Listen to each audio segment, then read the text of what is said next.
Wellington for the dream start.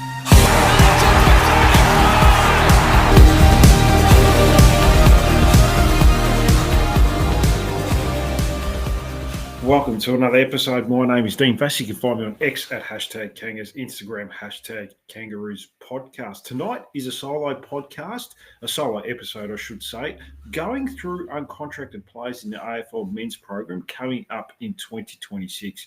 We obviously had a few delistings that happened in the last couple of weeks. Will Phillips, Eddie Ford. There was a number of others as well. I can't even remember them off the top of my head.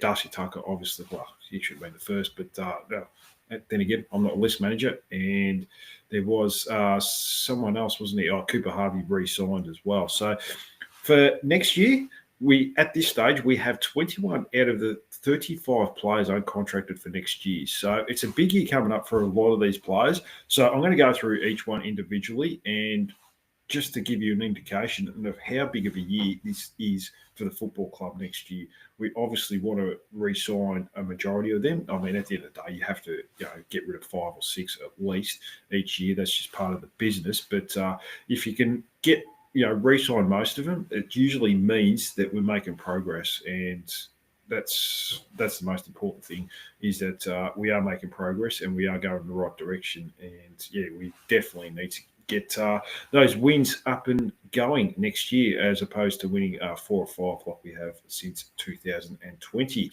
So let's go through from the start. I'm going to pretty much go in alphabetical order. So Aidan Corr, he is 32 years old, coming out of contract at the end of 2026. He did extend his contract a year by round 2 this year. I think it was round 2 this year. Yeah, he hit a trigger in his contract, so he got another contract till 2026, which was good for him, because he would have been a player that I would have thought might have struggled to get another year. Look, getting to the back end of his career, and has been at the club for 5 years. This will be his 6th year. Has hardly had any continuity with his body, and hasn't been the same player since he left GWS to come north.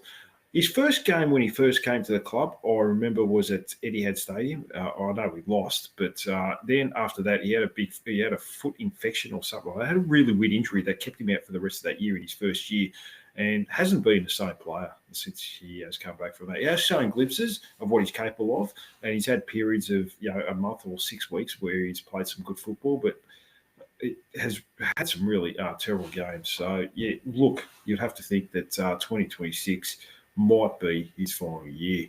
So if I had to make a prediction, that's where it's going with that. I'm hoping he can have a good year next year, and I am doing my version 1 team after I go through these players, and he might be a player that gets mentioned. Just giving you a little hint there. Bailey Scott, a player that fell off a cliff this year. He went from averaging 21 possessions per game in 2024 to averaging 10 possessions per game in 2025. Was in and out of the team. Probably got gifted a lot of games early in the year and just completely lost confidence, and was one of the worst players in the AFL this year, I felt. I couldn't believe the drop-off from him. So he's got a big year coming up next year. Will he get back to the 2023 or 2024 Bailey Scott, where he came third in the BNF back-to-back years? Or will he go to, if he stays in the 2025, then he's a player that you'd have to think that might be it for his AFL career. Braden George is the next one up. They're re-signed in 2024 after, was it this year? I can't even remember now. But he's a player that's been cursed with injuries. Obviously came to the club, was drafted in the 20s, coming off an ACL, has done his ACL again, has had shoulder problems, has had a lot of injuries. But I want to call him injury prone, because a lot of his injuries haven't been soft tissue injuries. They've just been bad luck with shoulder reconstructions and ACLs. There's not much you can do about that. And the first probably 10, 15 games of his career, I felt like we were wasted playing as a halfback, as a rebounding defender, effectively, where his last couple of weeks before he did his shoulder, had to go for shoulder surgery, he actually looked quite good on the wing in the VFL. Started to find a little bit of form. So that's a bit of a shame. But, big 2026 coming up for him. And that might be his position going forward, because we really do have a lot of those half forwards on a list still. CCJ got another year after coming back from Achilles this year, halfway through the year. He came into the senior team after a few very good weeks in the VFL and played some really good football there, and then just came in for the 1 week and got injured and was out of the senior team after that and was given still another year. That's based on potential and what he's capable of rather than actually his body of work, which we haven't seen much of since he's been at the club. And he's been at the club for, I believe, it's 5 years. So it's amazing that he still, hasn't been able to get any sort of continuity in his body or with form at all. I remember even last year, before he did his Achilles in the Good Friday game against Carlton, his form wasn't solid and he probably would have been out of the team pretty quickly after that. So, big year coming up for him. I personally wouldn't have re-signed him. I think I would have cut bait. I just haven't seen enough from him. And I think there's more potential and more of a ceiling with Finn Barnelli, whereas CCJ, I think the horse is bolted. So we'll see what happens. Hopefully the club hopefully he can repay the club and the faith they've shown in him by having a really good preseason and having a good 2026.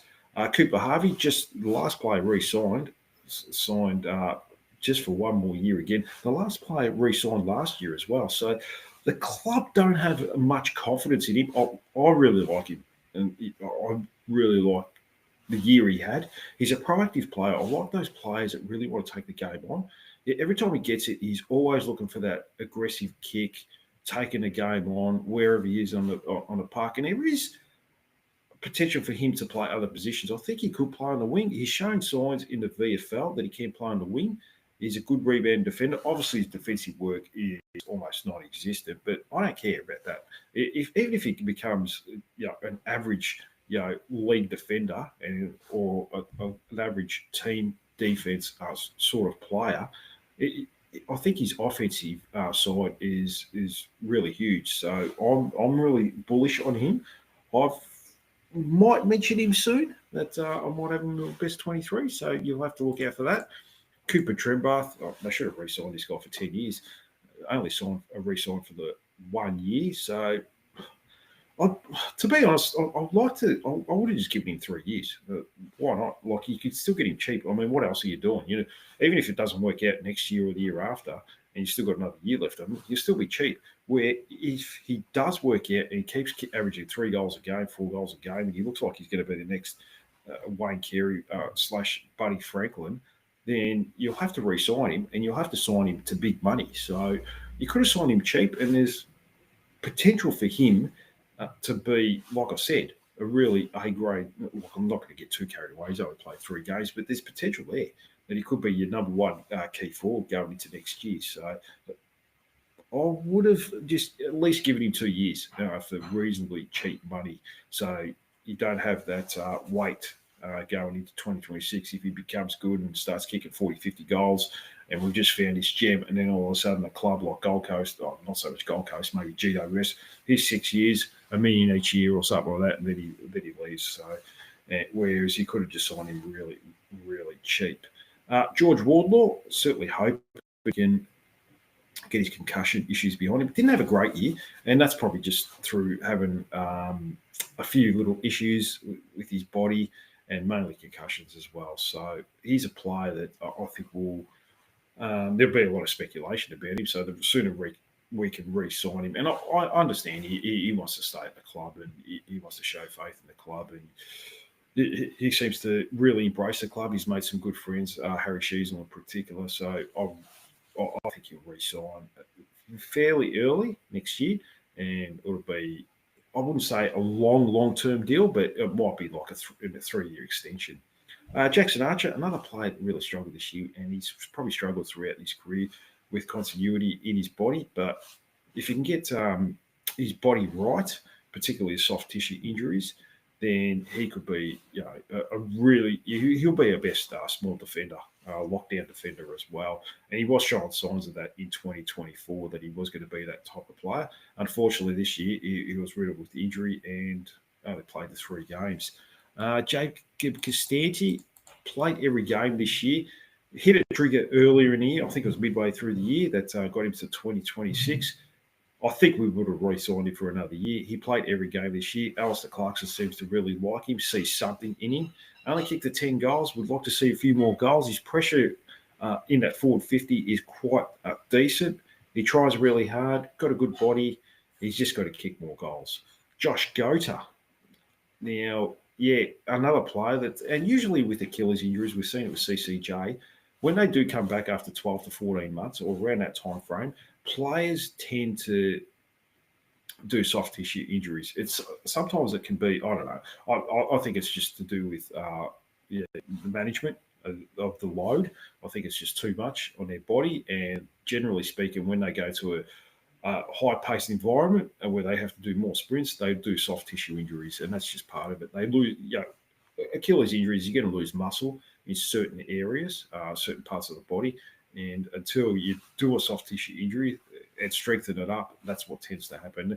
And we've seen it with CCJ that they are 2-year injuries generally. So hopefully after a really good preseason, because there's some potential here. I'll keep comparing him to that Josh Waddell from Hawthorn.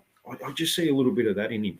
If you ever get a chance, go back to his first game against, it was round 23, pretty sure it was against Gold Coast, or his debut game was really good. He had 20-odd possessions. It was like watching Josh Waddell. He really looked good.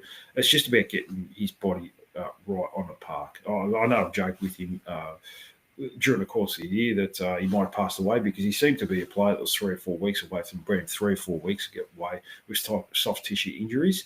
So if he can get his body right, just look out. He could be a bolter for a round one team.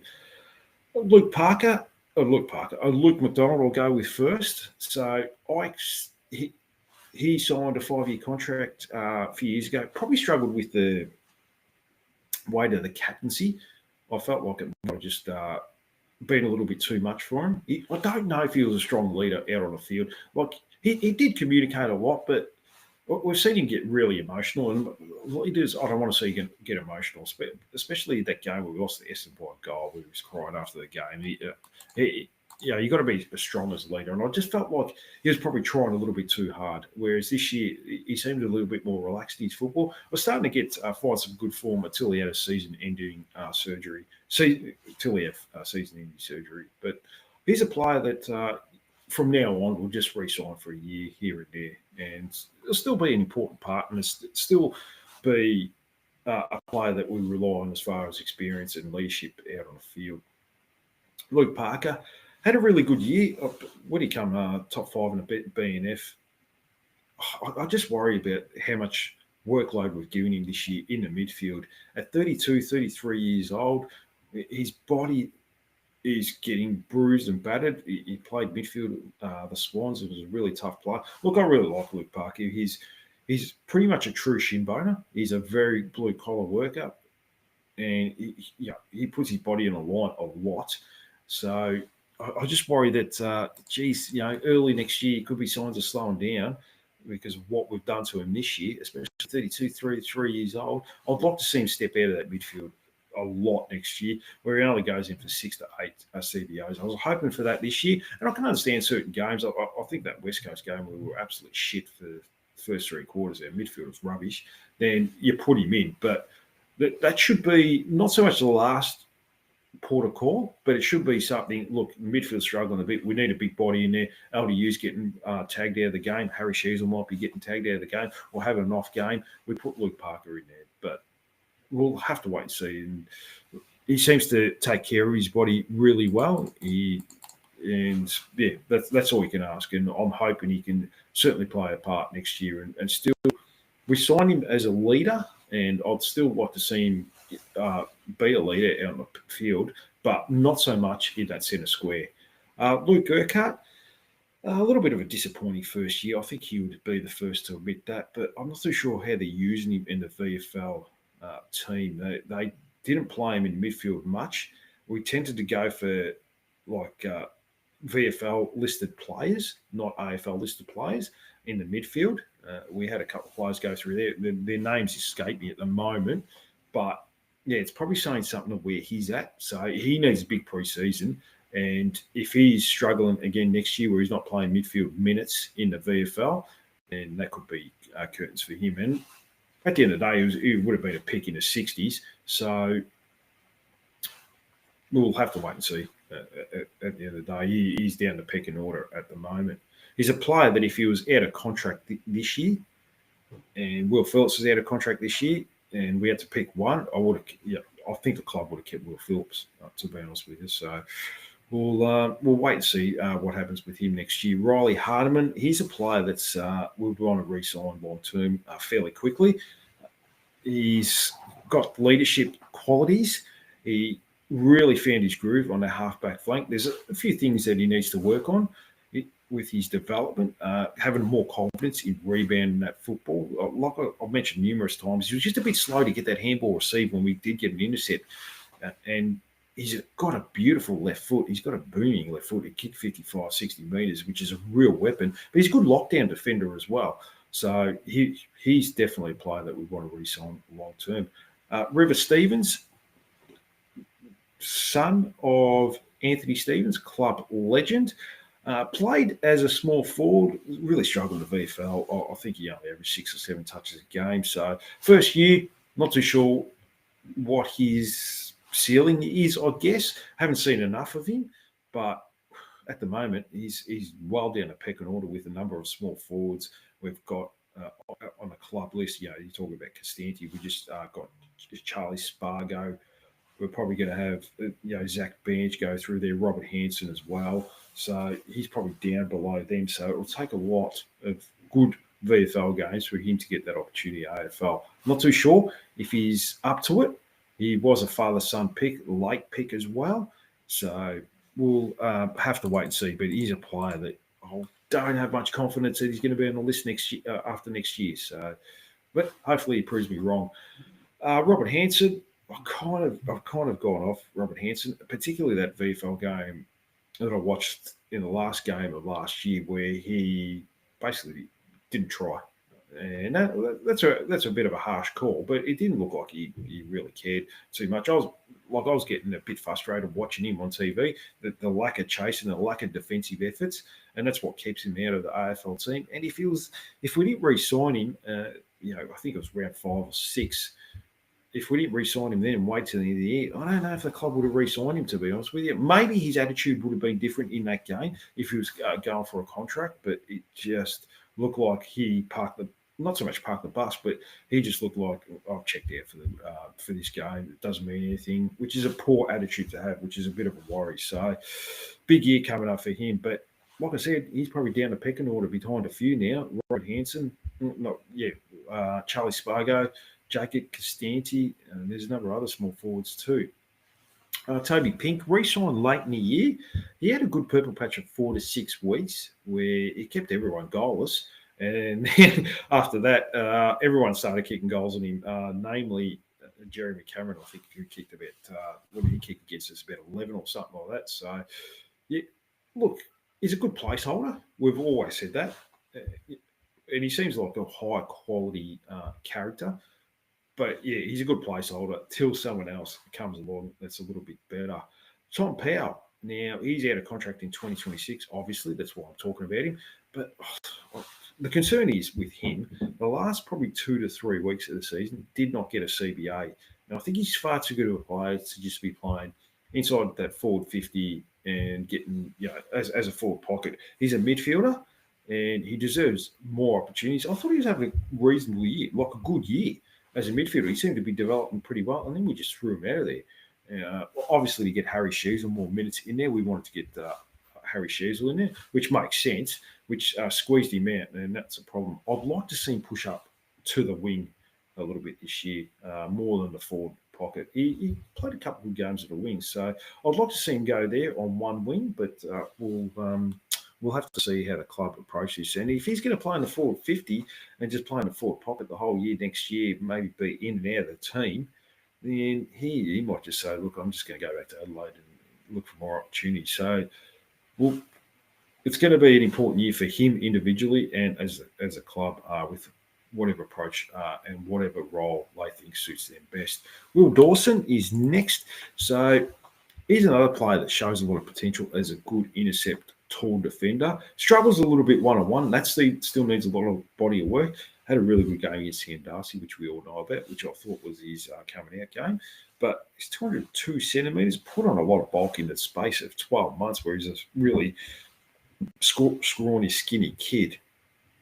But he's a player that could be a good intercept player, and we're really lacking that at the moment. I know we were into Leek Lear, but I feel like Will Dawson has more potential as an intercept player than Leek Lear, and a player that would be a lot cheaper. We really need to get games into him. We can't. Look, I'm out on a couple of players, like I mentioned, Aiden Core, but in saying that, I will say that he's in my version 1 round 2026 team. So I know I'm a little bit out on him, but this guy is the future, and we need to give him opportunities in games. That's why I'm not big on getting these Dane Rampies, Stephen Mays. Players are going to hinder developments of a Will Dawson just for short-term fixes. It's like having chocolate, just getting this short-term gratification, going online, going on Facebook, or going, short-term gratification stuff. It gets you nowhere. So we're not going to be playing finals. We're not going to play in the premiership. No point getting these veterans. We didn't get Stephen May, but even a Dane Rampy, who's been delisted by Swans, is going to get picked up as a rookie. But I'll skip on him. He's 35 years old, so we'll get more games than Will Dawson.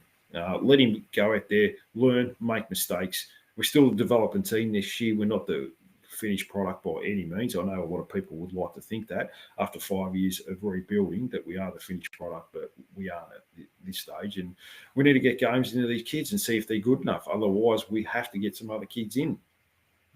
Zach Bench, mid-season draft pick, showed a little bit, took a really nice mark, was nominated for Mark of the Year.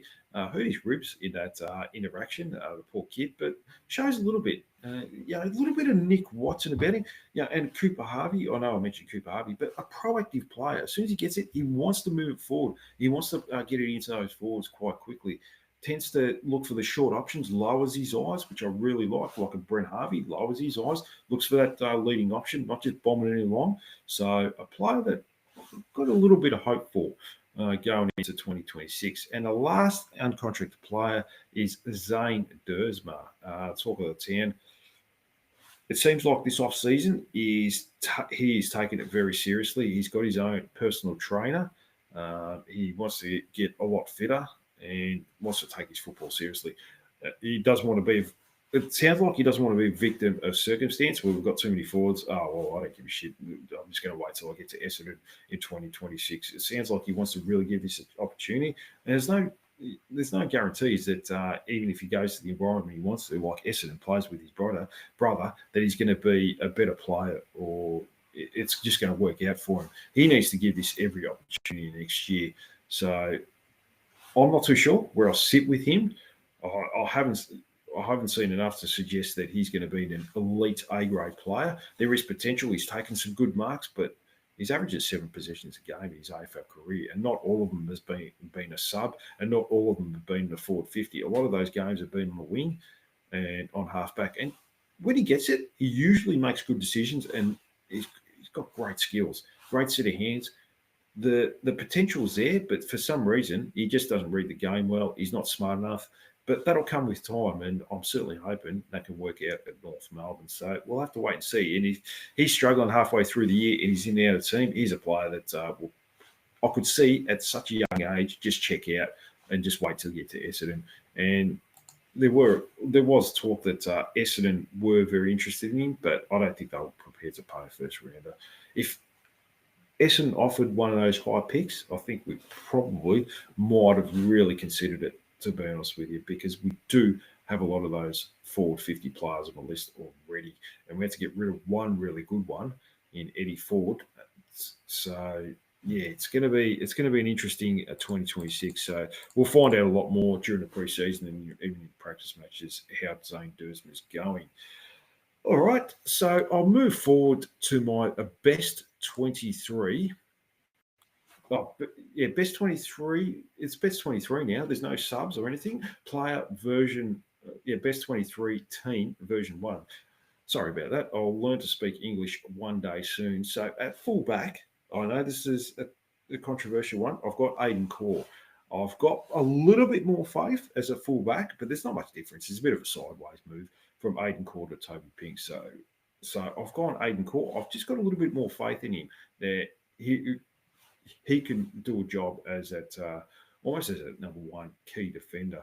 And I don't have too much confidence in it, but I've maybe got a little bit more confidence in him than Toby Pink. Small lockdown defender in the back pocket. I've got Jackson Archer, hoping he gets his body right. He's still clearly our best small defender, lockdown defender, so I've got him in the back pocket. And on the other back pocket, I've got Will Dawson. So I want to see games into him, particularly early next year. Good intercept player. We're 18th for intercepts in the AFL last year as a team. So we really need, and he's got potential to be a good intercept player. Got good skills as well, I think, for a big, tall bloke. You can kick the football. Charlie Coleman, our best intercept player at centre half back and probably our best key defender. There's no questions he'll be in that back six to start with. And I've got Riley Hardiman as one rebound defender / lockdown defender, and Colby McKercher as that proactive Dane Zorko type of player that can really give drive and give us meters gained from that back 50. We really need him back there because I think we were 7th for rebound 50s in the AFL competition last year, but 18th for inside 50. So there's obviously something lacking there. We really need a player like him that can take the game on and really create and give us inside 50 entries with a little bit of pace. So I'm going Colby McKercher. I'm not too worried about his one-on-one work. Dane Zorko is not a good one-on-one defender. If he can be passable as a one-on-one defender, then that's all we need. We don't need him to be a great one-on-one defender. In the midfield, LDU, no more needs to be said about that. And on the wing, I've got Jai Simpkin. His last 2 or 3 weeks, despite all the things that have happened, he was quite good on the wing. So I'm really hoping he can continue that form. Finn O'Sullivan on the other wing as well. So I was trying to get him in the midfield, but maybe he'll get a few CBAs next year. But Hugh McGluggage, probably first 3 to 4, 5 years, spent all of his time on the wing. And I could see that role for Finn O'Sullivan for the next 2 to 3 years before he starts going into the midfield like a Hugh McGluggage type. I know I'm comparing a lot of players to Brisbane players, but they've won 2 flags in a row. Centre half forward, I've got Wayne Carey, Cooper Trembath, the second coming of Wayne Carey. Really like what I've seen from him. Great set of hands. He's improved his kicking in such a short space of time. So really excited for him. I think a lot of North supporters are. He gives us hope, to be honest with you. On the half forward flank, I've got Tom Powell as a high half forward. I don't want to see him just staying at forward 50. I want to see him as a high half forward, even with a few CBAs. And then I've got Cam Zurhaar on the other half forward. Had a really good year, kicked a lot of goals. It seems like we're out on him to be that Jordan De Goey type where you can go through midfield and forward 50. We just want to play him at forward 50. He kicked 38 goals this year, so had a really good year. A very underrated year as well. Full forward and new captain of the club, I've gone Nick Larkey. I know Kane Corns talked about Nick Larkey being a captain for next year. I didn't actually hear much about it, but maybe I'll listen to it, or maybe I won't because it's Kane Corns. But yeah, I think he'll be captain next year. In a forward pocket, I've got Paul Curtis on one forward pocket. Of course, you're going to have him. He's a very good player, one-on-one, inside 450. Can play as a little bit of a small, mid-sized player. Led the league in inside 50 tackles by a fair bit. I think the next closest was about 17 away. So good pressuring forward 50 player. Something he's really worked on as well. And the other small forward, I know this is a little bit of a hot take. I had Geordie Payne in last year, I remember, as that almost small forward. I've gone Zach Fisher. Now, he's probably the best small forward I feel like we've still got at the club. I know what a lot of you people are saying. Dean, what are you talking about, you dickhead? He's cooked, he's finished. But there's a body of work. His best football, and it has been at Carlton when he was as that small forward. He's kicked a lot of goals and got a little bit of pace, good skill. I think he's a very underrated player. I think a lot of supporters have written him off. He had a lot of soft tissue injuries this year and has played as a rebound defender when we first came to the club. I think that's done. I'd like to see him in that forward 50. I still believe, and he's shown that he is the best small forward over a period of time that we've got at the club. So I've gone Zach Fisher there. I know it's going to be a little bit of a hot take, but that's where I've gone. So correct me and come up with your own version 1 teams. Have a go at me, whatever you want to do. It doesn't bother me. I don't take anything personally. You can't in the podcast world because a lot of people won't like you. So that's just the way it is. And as you get older, you probably care less and less of what when people don't like you or like your opinions. That life's too short at the end of the day. In the ruck, Tristan Cherry, I know a lot of people have been talking about the new ruck rules and finally they've changed the rule where it's just 2 ruckmen jumping up instead of one just running straight across that centre circle and getting into wrestle. I'm not worried about it at all. I think it's his body of work around the ground. He'll compete in the ruck and then he'll be another midfielder effectively with his pressure, his tackling, and getting the ball out to the midfielder. So I'm not worried about it at all with Tristan Cherry. Harry Sheasel, I've got as ruck rover, vice captain next year as well. Could be an option for captaincy. It wouldn't surprise me if the players did vote him in. And George Wardlaw as the rover. So on the bench, I've gone Luke McDonald to make up that back 7 or back 8. Caleb Daniel, look, I don't want to see him in the back 50. I wouldn't mind seeing him more up the ground, but I'm sure he'll get his opportunities in that back 50. Cooper Harvey, I've got my best 23 at this stage. Like I said, it's probably just a thing of I really like the way he plays. I really like the way he goes about his football. So I've gone Cooper Harvey. The next guy as a second ruckman and a player that can pinch hit in that forward line, I've gone Taylor Code. I think he'll have a big pre-season and they may go with him. And this is more me wishful thinking with a lot of these players like Zach Fisher, Cooper Harvey, Taylor Goad. So I'm hoping he can get into that round 1 team as a Luke Jackson type that can pinch in the ruck. And with this new rule, it might help him because he's quite athletic. So, it might be an option of, giving him a few more opportunities and can go forward. Hopefully he's got that versatility like Luke Jackson that can go forward and give us the odd goal and give us some good contests in the air to help out Trimbath and Larkey. And last player I've got is Luke Parker. Nothing more need to be said about that, except that I don't want to see him get so much time in the midfield next year. I would like to see those minutes split a little bit more, the CBA split a little bit more rather than him getting the second most at the club. Emergencies, I've got Dylan Stevens, probably a little bit stiff to miss out. I thought he had a reasonable year.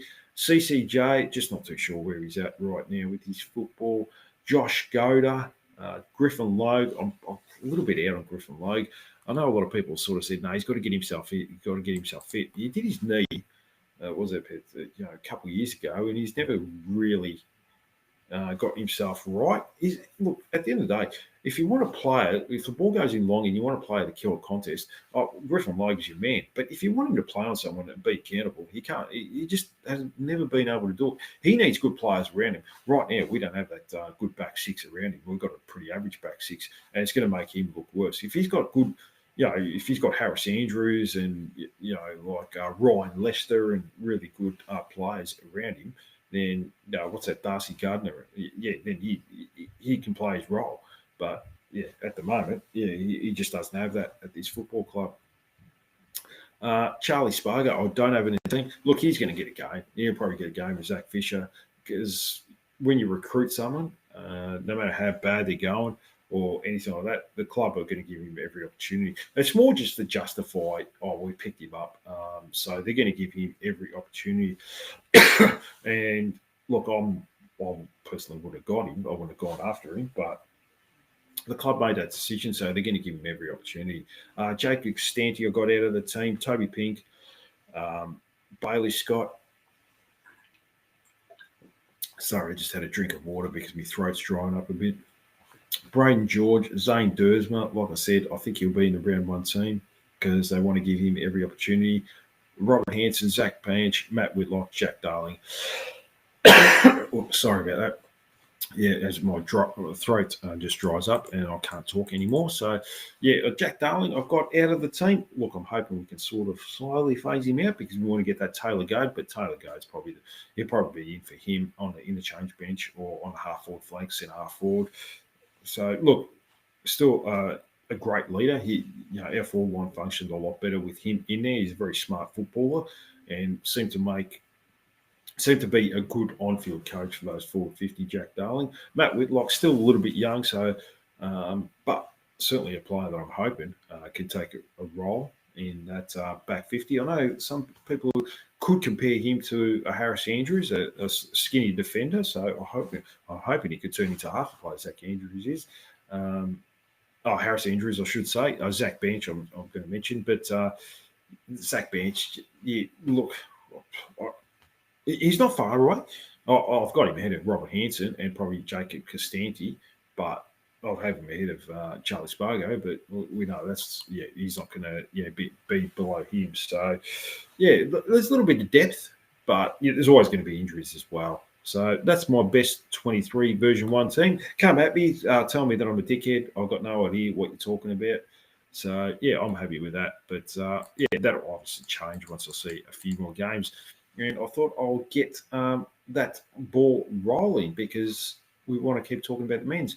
So the women's team play tomorrow. Top of the table clash against the Hawks, first versus second. If we beat the Hawks, there's a good chance we'll play them again next week. So I did see team changes that just come through now. Not bad team changes. So Jenna Bruton, Emma Carney, Taylor Gatt all come into the team. Vicky Wall, Kate Shearlaw, managed, and Alice Slocum unfortunately misses out this week as well. But at least she got a game, which is a good way to do it. Look, I think girls will win and win quite comfortably. But like I mentioned, Claire and who else was not? I was going to say Siobhan and Jacinta, obviously, but my brain's really struggling at the moment. It's might be getting a bit too late at the night for me. But like I was telling them the other day. I can't even remember what I was talking about. What was I talking about? The women's team. So, I'm they're going to put the queue in the rack quite early, I think. We're going to get to a margin of about, like if we can get comfortable 5-6 goals up at 3/4 time, then the queue in the rack might come in and then a few players might rest. So we'll probably, I think, if you can get a 3-4 goal win and get out of Frankston and just go into the first final, we get Kate Shearlaw back, we get Vicky Wall back. It'll be a bit of a different team. So, good on them for doing that. Apologies for my absolute brain phase that have happened. This is really hard doing it by yourself. Usually when I've got guests on, like Claire, Jacinta, or Siobhan, or Jessie, or whoever it is, I can just ask them the questions and be quiet and just listen to them. It's a lot easier and a lot better for me. But that's it. Congratulations to Jesse as well, by the way, on his newborn. Everything seems to be going pretty well. I've seen a few photos on Instagram and so forth. So, good luck. Hopefully Mum and Bubs are doing pretty well. It certainly looks like that. So, congratulations to them. That's it for me. So I'll probably be back. I'm going to try for Sunday. There's going to be obviously talk about the women's finals coming up next week, and we'll obviously talk about the game on Friday night. So I'll try and do it Sunday. Might be Monday. I'm not too sure. And then obviously AFLW finals coming up. I'm going to do a couple getting to know you episodes as well. I'm going to bring that back this year and try and get a few other guests as well to talk about the men's team. See if I can get ex-players like Troy Makepeace back on. See if I can, get their thoughts on how he feels the club is travelling and what the expectations should be for next year. But don't forget, like, subscribe. Tell me about my brain fade tonight and how useless I was and how shit my version 1 team is. Please do that. But like I said, I'll be back on Sunday. Leave a comment, subscribe on YouTube, do all that fun stuff. Until then, bye for now.